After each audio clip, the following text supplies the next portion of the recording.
BBM subsidi jenis Pertalite mengalami kelangkaan di sejumlah daerah seperti Kudus, Jawa Tengah, Pekanbaru, Riau, Waropen, dan berbagai daerah lainnya.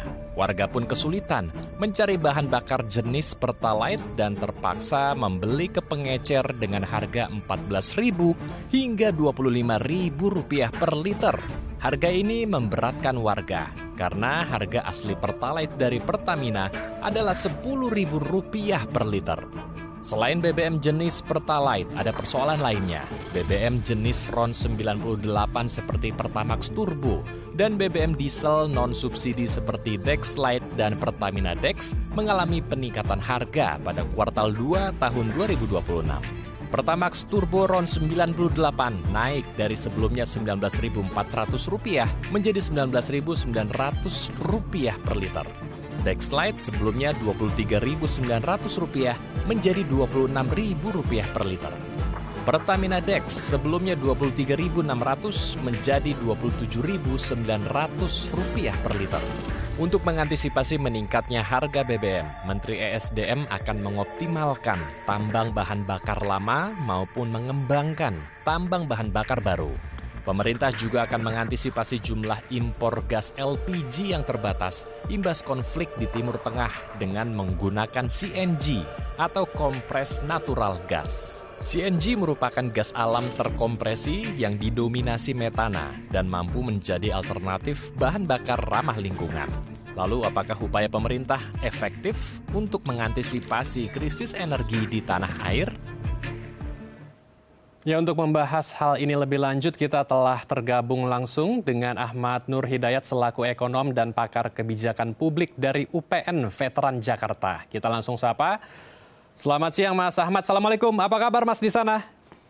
Waalaikumsalam. Selamat siang Mas Andro. Kabar baik. Di sini cerah sekali ya. Mas Andro gimana, sehat ya? Alhamdulillah keadaan kami di sini juga dalam keadaan yang sehat dan baik. Kita langsung saja membahas persoalan BBM subsidi kita, yaitu jenis Pertalite yang mulai langka Mas Ahmad di berbagai wilayah dan non-subsidi. BBM non-subsidi yang harganya kian meningkat. Saya mau membahas dari BBM subsidi dulu, karena BBM subsidi ini yang jenis Pertalite menjadi urat nadi bagi ojek online, bagi ojek yang dimanapun mereka berada, kemudian bagi pelaku UMKM dan juga para pekerja harian, menjadi urat nadi bagi mereka. Nah, Mas Ahmad sendiri melihat situasi kita saat ini di mana BBM subsidi langka, bagaimana Mas tanggapannya?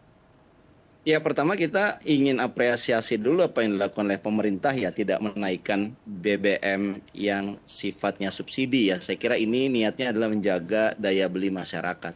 Tetapi setelah ya katakanlah hampir berjalan 1 bulan sejak komitmen pemerintah tidak menaikkan harga BBM, kemudian kita mendengar muncul kelangkaan ya, dan kelangkaan ini kita dengar memang bukan berada di kota besar seperti Jakarta, katakanlah Surabaya, tidak ya, tetapi di daerah-daerah yang bukan merupakan kota besar yang terjadi. Dampaknya apa? Mereka-mereka yang bukan yang di kota besar, meskipun mereka di kota juga, tetapi bukan kota besar, mereka tidak punya stok BBM yang subsidinya ya. Dan saya katakan sebelumnya bahwa BBM ini adalah sangat penting ya, terutama buat masyarakat kecil ya. Kita tahu pengojek ya, orang penggunaan motor ini kan menggunakannya tergantung pada Pertalite-nya. Begitu harga Pertalite, begitu Pertalite-nya tidak ada di SPBU terdekat mereka, akhirnya mereka dipaksa kan, quote on quote ya, daripada nggak ada bensin begitu ya, mereka akhirnya menggunakan yang non subsidi. Jadi ini satu hal yang tanda kutip ya, yang tadinya pemerintah niat membantu masyarakat ya, menengah ke bawah supaya daya belinya stabil, tidak dinaikkan harga BBM begitu yang subsidi, tapi kemudian praktek di lapangan kita menyaksikan mereka lah yang kemudian menjadi korban.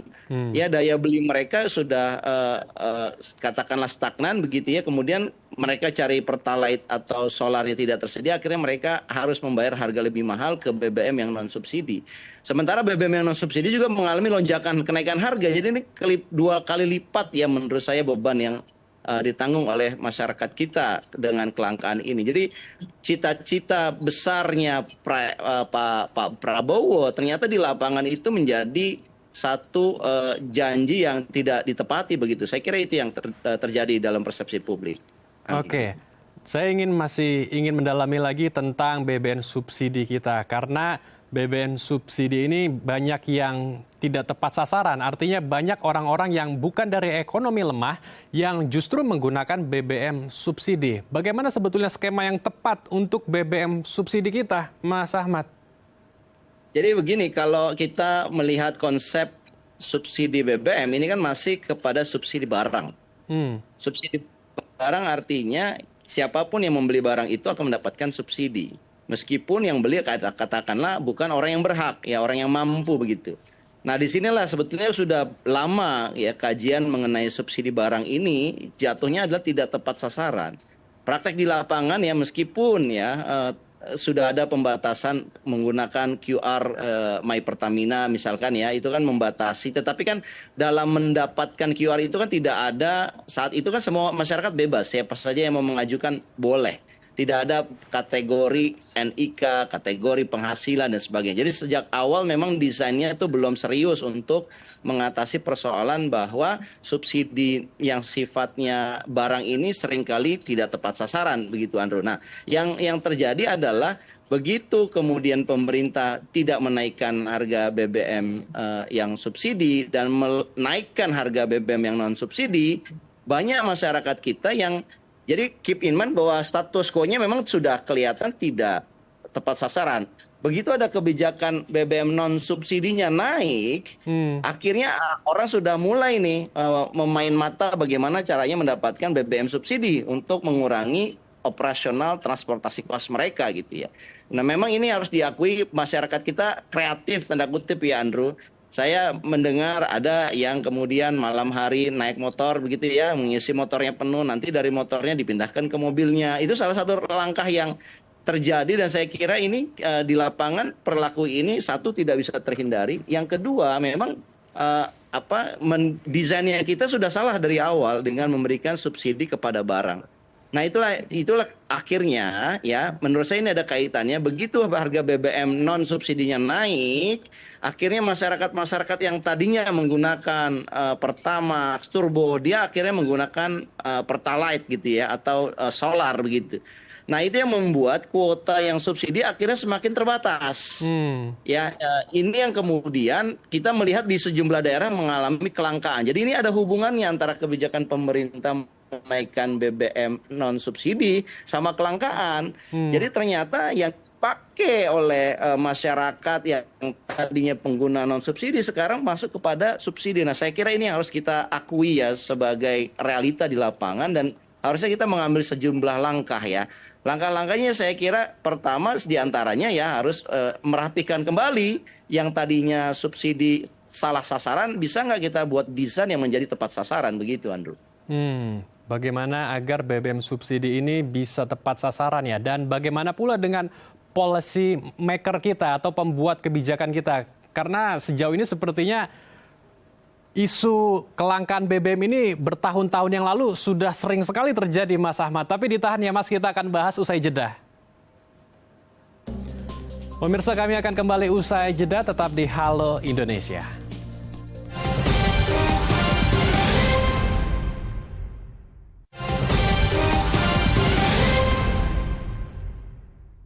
Terima kasih pemirsa, Anda masih bersama kami di Halo Indonesia. Kita akan lanjutkan diskusi hangat kita bersama dengan Ahmad Nur Hidayat, selaku ekonom dan pakar kebijakan publik dari UPN Veteran Jakarta. Mas Ahmad melanjutkan pertanyaan saya di segmen sebelumnya. Jadi bagaimana Anda melihat policy maker kita atau pembuat kebijakan kita dalam membatasi penggunaan BBM bersubsidi? Karena saya mau meminjam analogi Mas Ahmad, pemerintah seperti menyiram air tetapi ke dalam tangki yang bocor, Mas Ahmad.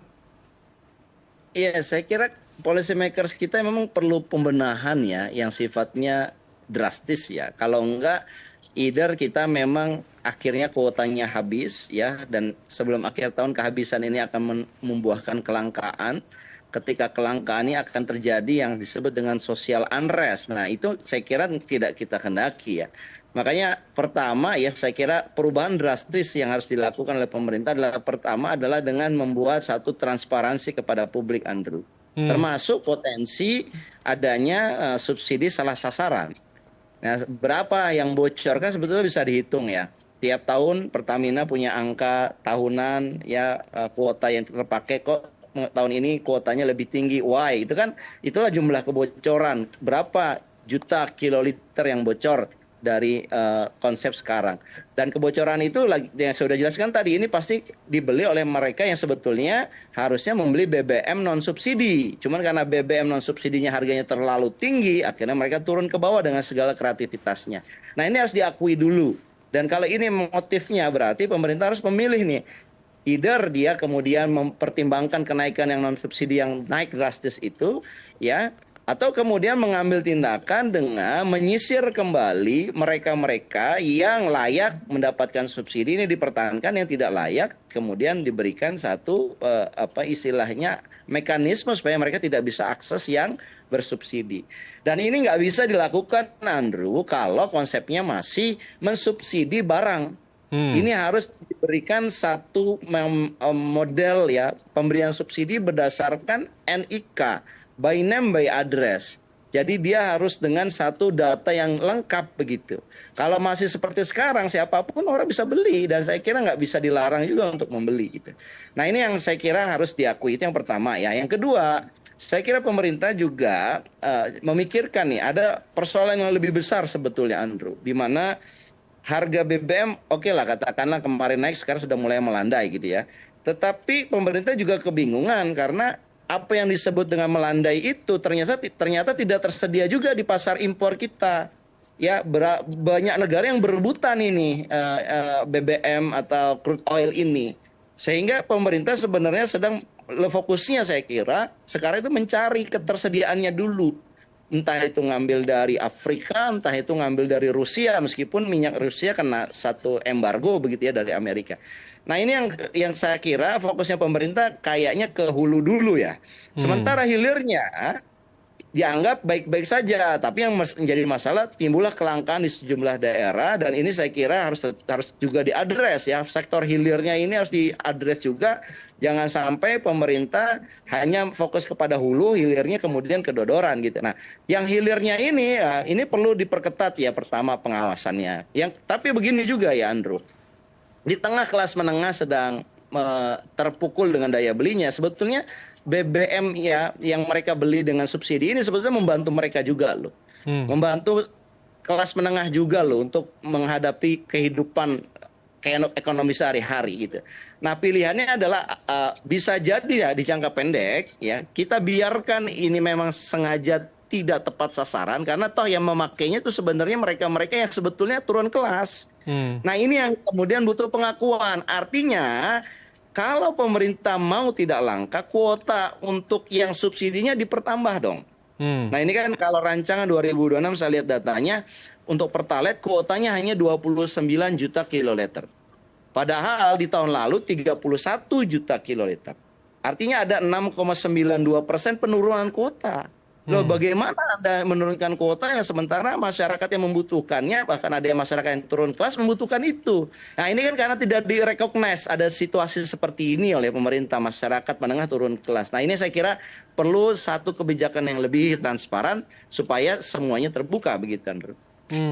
Oke, jadi persoalan ini cukup kompleks ya. Baik, saya juga mendengar bahwa Kementerian ESDM juga akan melakukan diversifikasi ya, menggunakan bioetanol dan biodiesel juga untuk mengantisipasi kelangkaan BBM dan meningkatnya harga BBM non-subsidi. Apakah ini bisa menjadi solusi yang firm jangka panjang, Mas Ahmad? Ya, ini bisa jadi solusi jangka panjang, apalagi kalau kita bicara biodiesel ya. Kalau bioetanol, saya kira kita tabunya masih kita impor, etanolnya masih kita impor. Ada perusahaan yang menyuplai tapi belum mencukupi. Tapi kalau biodiesel ya, kita sudah sangat advance ya di sini. Bahkan kita sudah berani ke B50 dan mengatakan solar kita tidak lagi impor. Karena B50 itu kan kandungannya 50% solar yang 50% dibutuhkan untuk biodiesel itu diambil dari dalam negeri, itu cukup, tidak perlu impor. Nah, 50%-nya diambil dari minyak kelapa sawit. Nah, saya kira ini sesuatu yang positif, B50 ini, tetapi memang kelayakan teknisnya harus kita juga hitung. Jangan sampai kita semangat ngejar B50, tapi kelayakan teknisnya katakanlah itu kan ada yang namanya perbedaan volatilitas. Kalau dibiarkan lama B50 itu ada bagian yang mengendap di dalam bawah begitu ya, minyaknya bawah. Nah itu kalau dibiarkan terlalu lama di tangki kendaraan kita, ini akan menimbulkan problem. Nah ini yang saya kira perlu dievaluasi kembali kesiapan teknisnya. Belum kemudian kita naik lagi nanti ke B60 lah, katakan begitu, B50, B60. Tapi sebelum itu ya harus juga dikoreksi dulu kelayakan untuk digunakan dalam kendaraan-kendaraan kita. Nah saya kira ini harus tetap hati-hati Pras dalam membuat satu kebijakan yang sifatnya adalah energi renewable, karena belum tentu cocok dengan combustion mesin kita. Meskipun itu kita dukung ya Pras, dalam arti ini salah satu cara yang menurut saya brilian untuk mengatasi ketergantungan kita kepada impor BBM gitu. Dan kalau ini udah kita atasi persoalan ini, saya kira kita bisa tenang ya, bisa menjadi satu negara kuat bahkan karena kita tidak lagi tergantung kepada impor dari negara lain. Cuma persoalannya menuju ke sana ya, kita membutuhkan kalau roadmap-nya itu 25 tahun Pras. Jadi ini cukup lama gitu, kecuali memang ada daya ungkit atau keberpihakan yang lebih besar lagi dari pemerintah sehingga melanggengkan ya proses penggunaan bioteknologi untuk bioetanol ataupun biodiesel. Meskipun quote on quote ini mahal, kalau tidak dibantu dengan intervensi pemerintah, saya kira kalau hanya pendekatan bisnis to bisnis saja ini akan sangat lama dan gradual begitu. Oke, jadi kelayakannya harus diuji secara holistik dan detail ya, Mas Ahmad. Terakhir Mas Ahmad, apa pesan Anda untuk masyarakat kita dan juga pemerintah di tengah situasi geopolitik dan ekonomi yang penuh dengan ketidakpastian dalam beberapa tahun ke depan? Iya, saya kira yang perlu dilakukan di level masyarakat ya, penghematan energi itu bukan sekedar ya jargon seharusnya. Ini kita sudah mulai terapkan di lingkup individu kita. Mulailah kemudian kalau ada listrik yang tidak kita gunakan di malam hari sebaiknya dimatikan. Kemudian kebiasaan berperjalanan, kalau Anda bisa berperjalanan menggunakan public transportasi, why not? Begitu ya. Saya kira itu yang kita mulai biasakan ya secara behavior. Karena kita tidak tahu terus terang ya, kapan konflik Iran dan Amerika di Selat Hormuz ini selesai, nobody knows. Jadi yang baiknya adalah kita membiasakan hidup lebih berhemat. Itu yang pertama. Di level policy maker, saya kira ini nggak bisa cuma sekedar memberikan jargon ketenangan gitu. Publik ya membutuhkan kepastian. Kalau kita ingin menerapkan biodiesel, gimana metode dan tahapannya? Kalau kita ingin mengimpor dari berbagai negara, apakah itu tersedia atau tidak? Nah, saya kira ini yang keterbukaan dalam kebijakan energi, ya, terutama transisi energi harus lebih transparan. Saya kira begitu, Franz. Oke, baik. Kita harapkan diskusi hari ini didengar oleh pemerintah sehingga bisa membuat kebijakan yang betul-betul berpihak pada rakyat. Terima kasih, Mas Ahmad telah bergabung bersama kami di Halo Indonesia. Salam sehat. Assalamualaikum, Mas Ahmad. Salam sehat, Mas Pras. Pemirsa, usai jeda kami akan mengajak Anda menyaksikan perayaan Waisak di Medan, Sumatera Utara yang berlangsung dengan hikmat. Usai jeda di Halo Indonesia.